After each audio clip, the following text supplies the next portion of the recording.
أعوذ بالله من الشيطان الرجيم بسم الله الرحمن الرحيم الحمد لله الصلاة والسلام على رسول الله ثم أما بعد السلام عليكم ورحمة الله وبركاته. خب امام نووی رحمه الله در کتاب ریاض الصالحینش میگوید که باب فی آداب المجلس والجلیس، یعنی که باب در مسئله آداب مجلس، وقتی انسان یک مجلس می رود جای نشستن و چی طور باید بنشیند، و الجلیس همچنین باب در مسئله همنشین است، با همنشین ها ما باید چی طور باشیم. خب امام نووی رحمه الله در زیر این باب چندین حدیث را برامون تقدیم میکند. اولین حدیثی که میارد حدیث 824 کتاب ریاض الصالحین میگوید که عن ابن عمر رضی الله عنهما قال، یعنی که از ابن عمر رضی الله عنهما روایت است که گفت قال رسول الله صلی الله علیه و سلم، میگه رسول الله صلی الله علیه و سلم گفت که لا یقیمن احدکم رجلا من مجلسه ثم یجلس فیه. رسول الله میگوید که لا یقیمن احدکم رجلا من مجلسه، یعنی نخزاند، نباید که بخزاند کسی از شما مرد را از جای نشسته اش، یک مرد یا شخص یا جای نشسته است او را رفته بخزانی و ثم یجلس فیه، بعد بنشینی در جای وی. پس میگه بنشینه در جایش، یعنی یک کس را بخزاند و در جای اون انسان بنشیند، این جایز نیست. میگه لا یقیمن، نباید که بخزانی مرد را و در جایش بنشینی. ولکن توسعوا و تفسحوا، و پیغمبر صلی الله علیه وسلم میگه لیکن توسعوا یعنی جا باز کنید، و تفسحوا یعنی جا را کشاد کنید، جا را کشاد کنید و جا را باز کنید تا اینکه آدمای می آمدگی را ببرد. یا مثلا چند کس نشستگی هستن، وقتی یک کس میاد باید انسان‌های خیلی بنشینید که اونم در بینشون جا بکند، یعنی جا بتید برای اون، نه اینکه کسی را از جایش بخزاند و در جای اون انسان بشیند. میگه و کان ابن عمر، میگه ابن عمر رضی الله عنه بود اذا قام له رجل من مجلسه، هرگاهی که مرد میخست به خاطر حضرت عبدالله ابن عمر از جایش یگون مرد اگر میگه میخست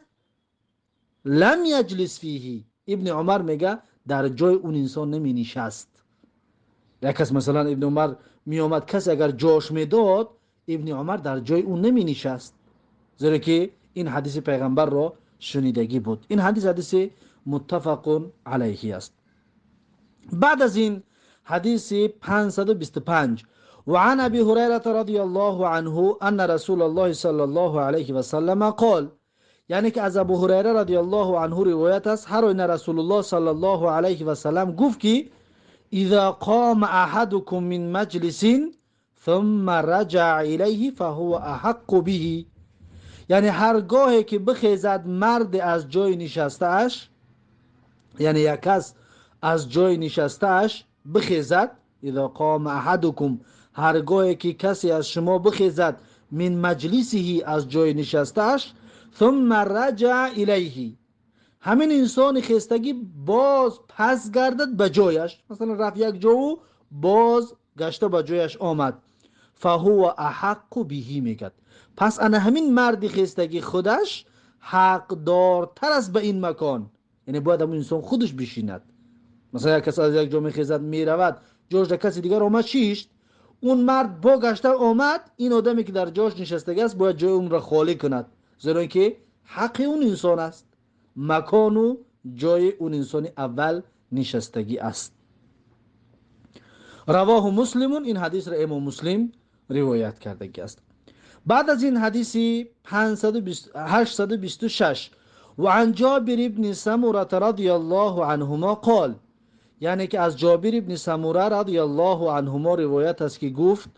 كنا اذا اتینا النبی صلی الله علیه و سلم جلس احدنا حيث ينتهي، میگه بودیم ما اذا اتینا النبی، هنگامی که می آمدیم نزد پیغمبر صلی الله علیه و سلم جلس احدنا، یعنی می نشست هر یکی از ما حیث ینتهی، در هر جایی که همون نشستگی ها به آخر می رسیدن. مثلا یک جای کشاد و کلان باشد، مردم وقتی که صف صف نشسته ایستاده است، در همون آخر می نشست این آدم آخر آمدگی، یعنی همون جایی که خالی است در آن همون جا می نشست. اذا احدهم جلس احدنا حیث ینتهی، در همون جایی که به پایان میرسد آدمای ششتگی، یعنی که همین جای خالیه که در آخر میموند در آن همون جا میگه می نشست آدمی دیر آمدگی یا آدمی که می آمد. رواه ابو داود و ترمذی، این حدیث را ابو داود و ترمذی روایت کردگی است و قال حدیث حسن، و گفتگی است که حدیث حسن می باشد. بعد از این حدیث 827 وعن ابي عبد الله سلمان الفارسي رضي الله عنه قال، یعنی که از ابو عبدالله سلمان فارسی رضی الله عنه روایت است که گفت قال رسول الله صلی الله علیه و سلم، میگه رسول الله صلی الله علیه و سلم گفت که لا يغتسل رجل يوم الجمعة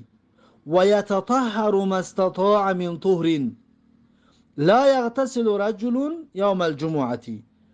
یعنی که آبازی نکند، غسل نگیرد مرد روز جمعه، یا الله را ترجمه نکنیم بهتر است، آبازی کند مرد روز جمعه، و یتطهر ما استطاع من طهر، یعنی که پاکیزه، و یتطهر یعنی پاک و تازه بکند، ما استطاع من طهر، هر چی قدری که میتواند از پاکی و تازگی را انجام دادن،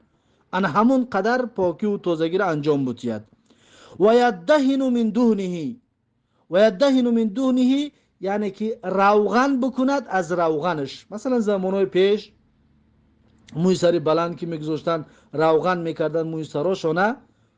پس میگه و یدهن من دهنه یعنی که روغن بکند از روغنش. او یمس من طیب بیته، یا میگه بشکد از خوشبویی هایی که در خانهش دارد. خوشبویی هایی که در خانهش دارد یعنی خوشبویی هایی که دسترسی دارد، همون خوشبویی را که توانایی دارد که برای خودش بگیرد، پس اون خوشبویی ها را استفاده برد. ثم یخرج، بعد میگه ببراید از خانهش، فلا یفرق بین اثنین،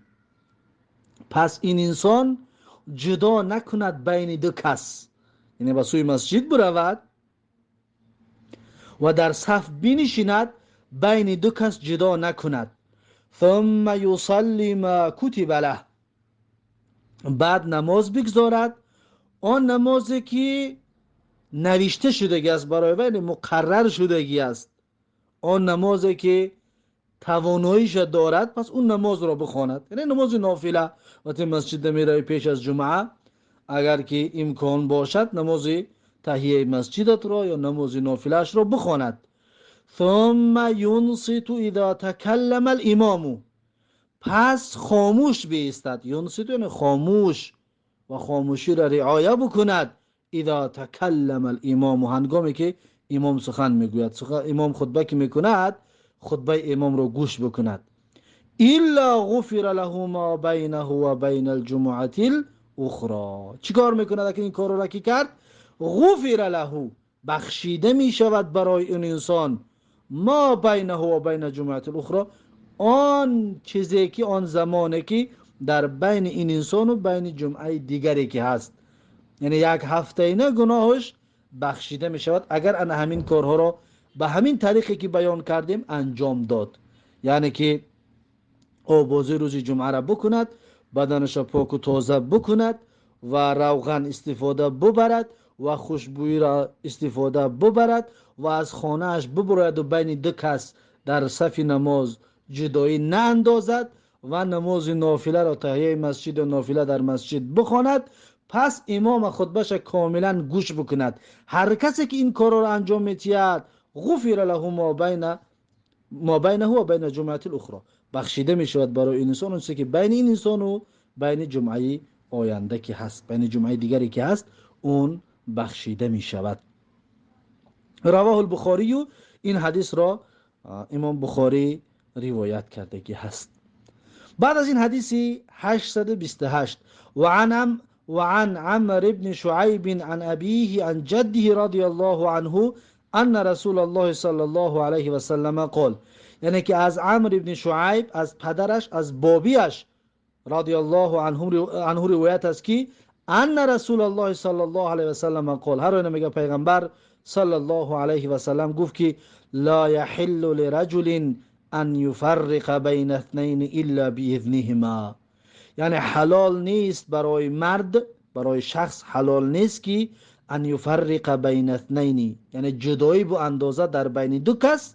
الا باذنهما، مگر به اجازت آن دو کس. یعنی در مسجد رفتی که مردم در صف ششتگی هستند، میگه جدایی نه انداز در بین دو کس مگر به اجازه، یعنی در بین اونها رفته خودت جا نکو، در بین اونها ندارو مگر با اجازت آن دو کس. یعنی اجازت بپرس که آیا اینجا بنشینم، اگر اجازت داد پس بنشین، و الا اگر اجازت نداد حلال نیست برای تو که در بین این دو کس بنشینی. رواه ابو داود و ترمذی، این حدیث را ابو داود و ترمذی روایت کرده است و قال حدیث حسن، و گفتگی است که حدیثی حسن می باشد. و فی روایت ابی داود، در یک روایت از ابو داود آمدگی است که لا یجلس بین رجلین الا باذنهما، یعنی ننشیند در بین دو مرد مگر به اجازت آن دو مرد، یعنی اجازت چون اول بپرسد و پس آن در بین دو کس بنشیند. بعد از این حدیث 829 وعن حذیفه بن الیمان رضی الله عنه، یعنی که از حذیفه ابن یمان رضی الله عنه روایت است ان رسول الله صلی الله علیه و سلم لعن من جلس وسط الحلقه،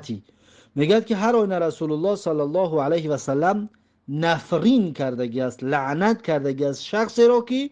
می نشیند در بین حلقه، در بین حلقه می آید، در بین مردم می نشیند. پیغمبر صلی الله علیه و سلم اون را لعنت کردگی، نفرین کردگی است، یعنی که این عملی خوب نیست که مردم دوره زدگی باشد تو بدون در بین دوره اونها بنشینی. رواه ابو داود به اسناد حسن، این حدیث را ابو داود با اسناد حسن روایت کردگی است. و رواه ترمذی عن ابی مجلس، و ترمذی از ابو مجلس روایت میکند ان رجلا قعد وسط حلقه، هر آینه میگه مرد در بین حلقه آمد و شیشت، مردم حلقه دور زدن شیشتگی بودن، یک کس میگه آمد در بینشون شیشت. فقال حذیفه، پس حذیفه گفت که ملعون علی لسان محمد صلی الله علیه و سلم، یعنی لعنت شده است با زبان پیغمبر صلی الله علیه و سلم، او لعن الله علی لسان محمد صلی الله علیه و سلم، یا میگه گفت که لعنت کرده است الله با زبان پیغمبر صلی الله علیه و سلم من جلس وسط الحلقه، یعنی هر کسی که بنشیند در بین حلقه، دوره زده شدگی هستند، یک از بیاد در بین بنشیند،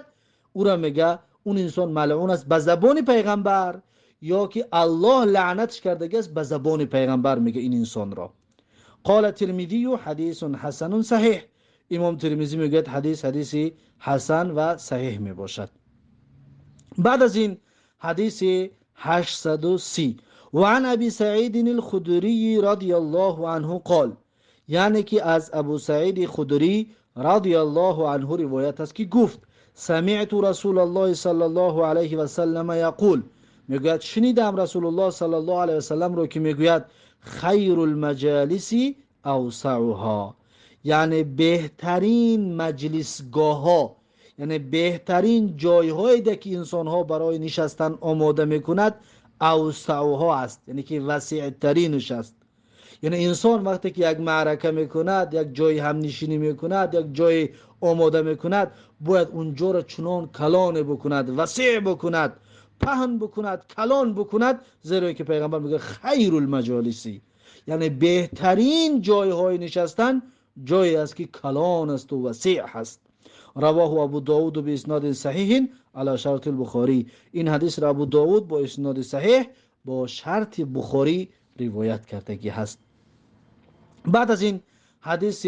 831 وعن ابی هریره رضی الله عنه قال، یعنی که از ابو هریره رضی الله عنه روایت است که گفت قال رسول الله صلی الله علیه و سلم، میگه رسول الله صلی الله علیه و سلم گفت که من جلس فی مجلس، یعنی هر کسی که بنشیند در یک مجلسی، در یک جای نشستنی، فکثر فیه لغطه، پس بسیار شود در همون جای نشسته اش لغطه، یعنی اشتباه و خطاهای این انسان نشستگی. فقال قبل ان یقوم من مجلسی ذالک، پس بگوید پیش از اونه که میخیزد از جایش این را، یعنی این سخن را بگوید. این سخن چی است؟ این سخن این است که سبحانك اللهم و بحمدک، یعنی پاک استی ای الله تبارک و تعالی تو، اللهم ای بار الهم، سبحانك یعنی پاک و منزه است ای الله تو، اللهم ای پروردگارم، و بحمدک و با حمد و ثنای تو، اشهد ان لا اله الا انت، گواهی میدهم اینکه نیست معبودی بر حق مگر اینکه تو، الا انت مگر اینکه تو ای الله معبودی بر حق هستی و بس، استغفرک و اتوب الیک، یعنی طلب مغفرت میکنم از تو ای الله، و اتوب الیک یعنی باز میگردم با توبه هایم به سوی تو ای الله، و با توبه به سویت باز میگردم. الا غفر، وقتی همین دعا را میگه کرد سبحانك اللهم و بحمدک اشهد ان لا اله الا انت استغفرك و اتوب الیک، وقتی میگه همین دعا را کرد الا غفر له ما کان فی مجلسه ذلك، بخش مگر اینکه میگه بخشیده میشود اون انسان هر آن چیزی که در همون مجلسش از لغزش و خطاهایی که بود، هر معصیت و گناهی که با لغزش و خطا در همون مجلس به وقوع پیوست و به وجود آمد، میگن همونها بخشیده میشوند. رواه ترمذی، این حدیث را امام ترمذی روایت کرده است، و قال حدیث حسن صحیح، و گفتگی است که حدیث حسن و صحیح می باشد. بعد از این حدیث 832، و عن ابی برزه رضی الله عنه قال، از ابی برزه رضی الله عنه روایت است که گفت کان رسول الله صلی الله علیه و سلم یقول باخرتین، یعنی بود میگه رسول الله صلی الله علیه و سلم میگفت باخرتین، یعنی که در آخری مجلسش، باخرتین و بعضی علما میگن که در آخر زندگانیش پیش از وفاتش، باخرتین با دو ترجمه ممکن و جایز است، یعنی که وقتی که مجلس بود میشه در آخر مجلس این دعا را میگفت. بعضی میگن که نه، وقتی که پیغمبر صلی الله علیه و سلم در آخر حیاتش بود، یعنی که پیش از وفاتش در مجلس ها می نشست، در آخر مجلس این سخن را می گفت اذا اراد ان یقوم من المجلسی، هنگام پیغمبر میخواست که از جایش بخیزد، از مجلس بخیزد، این دعا را میکرد که سبحانك اللهم و بحمدک اشهد ان لا اله الا انت استغفرك و اتوب الیک، یعنی پاک است ای الله تو، ای بار اله و با حمد و ثنایت گواهی میدهم که نیست معبودی بر حق مگر اینکه تو، طلب مغفرت میکنم و باز میگردم با توبه به سوی تو ای الله. فقال رجل، پس میگه یک مرد گفت یا رسول الله، گفت ای رسول الله، انک لتقول قولا ما كنت تقول فيما مضى، گفت که هر آینه تو ای رسول الله صلی الله علیه وسلم میگویی سخنی را، دعای را گفته ایستادی که ما كنت تقول فيما مضى، یعنی که نمی گفتی این سخن را فیما مضى در آن چیزی که گذشت، یعنی پیشتر نمی گفتی، پیشتر این سخن را نمی گفتی ای رسول الله، و حالا ما از تو این سخن را میشنویم. قال، پیغمبر صلی الله علیه وسلم گفت که ذلك کفاره لما یکون فی المجلس، یعنی این دعا کفاره است از هر آن چیزی، از هر آن اشتباه و لغزش و خطاهایی که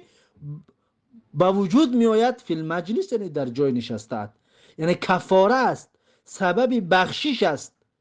این دعاها، هر لغزشی که در اون مجلس انجام داده باشی. رواه ابو داود، این حدیث را ابو داود روایت کرده گی، و رواه الحاکم، این حدیث را همچنین حاکم هم روایت کرده گی است، ابو عبدالله فی المستدرک، یعنی که حاکم ابو عبدالله در مستدرکش گفته گی است، من روایت عایشه رضی الله عنها، از روایت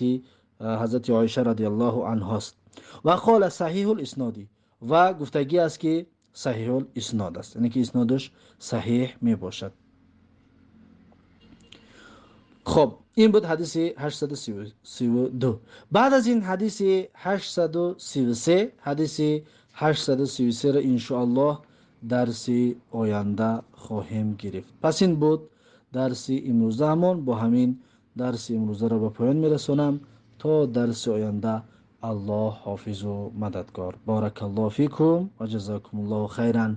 و السلام علیکم و رحمت الله و برکاته.